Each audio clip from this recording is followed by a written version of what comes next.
Hello everyone, this is Dre from HPG or Healing Pixel Games. This video is just a guide for future dice smiths to start off with, or what I do as a dice smith in order to make dice. But before we go ahead and start making dice, let's go over a few tools that you will need. This is also assuming that you may have purchased one of my dice kits. So there's a few tools that you will need in order to actually start making dice. Like the kit that you have is a great starter kit, but you're still gonna need a few tools. So let's get started with that. Safety first.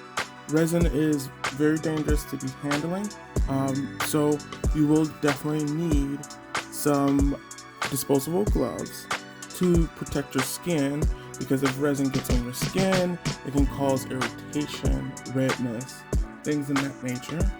And you'll also need a well-ventilated mask, either a ventilated mask or I do believe an N95 mask, because inhaling resin could affect your nose, throat, lungs, and I do think it's a possible cancer warning.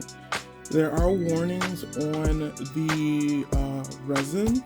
So, like for instance, if I can show this, caution iron skin irritant.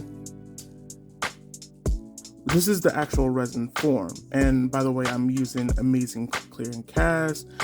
I've been using Amazing Clear Cast for about 2 years now, and hasn't really stirred me wrong.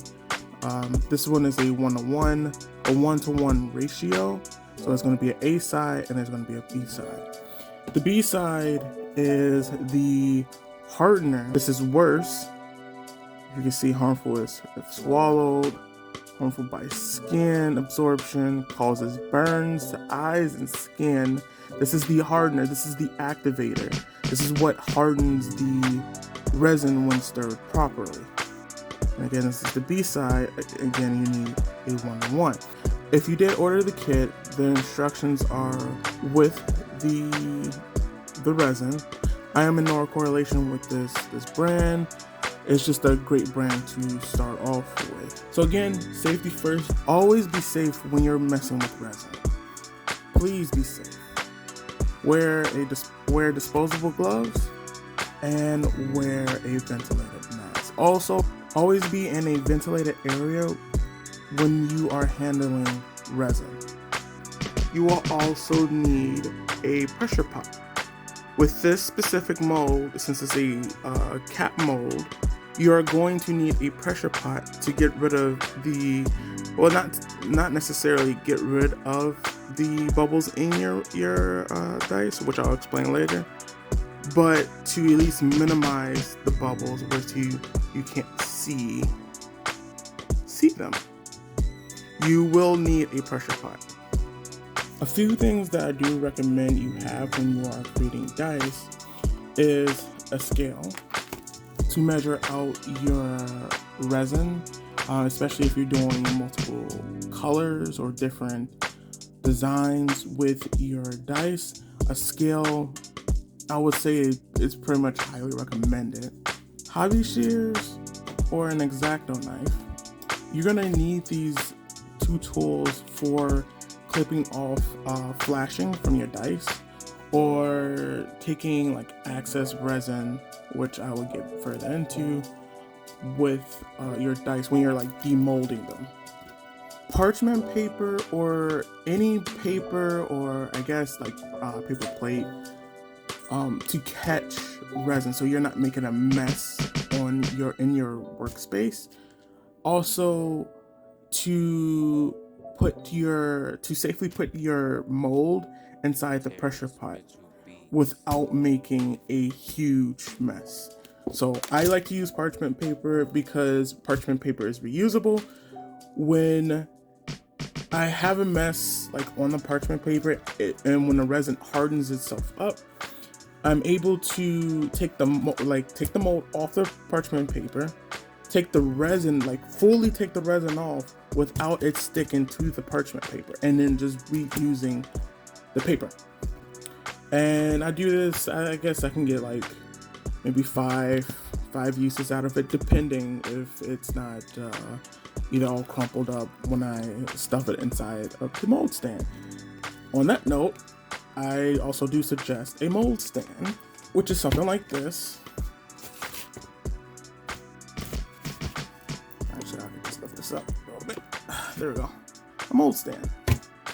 It safely puts your mold on a stand, and you can just put it right in the pressure pot with no troubles. The thing about having a mold stand, with the pressure pot and the inside, it does have like a divot at the bottom, so you want something to counteract that, and having a mold stand is definitely one of them.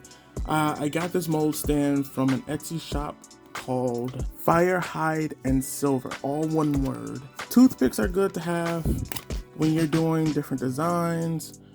They're also good to have when you're, let's say, you need to fix your dice, which hopefully I don't have to do.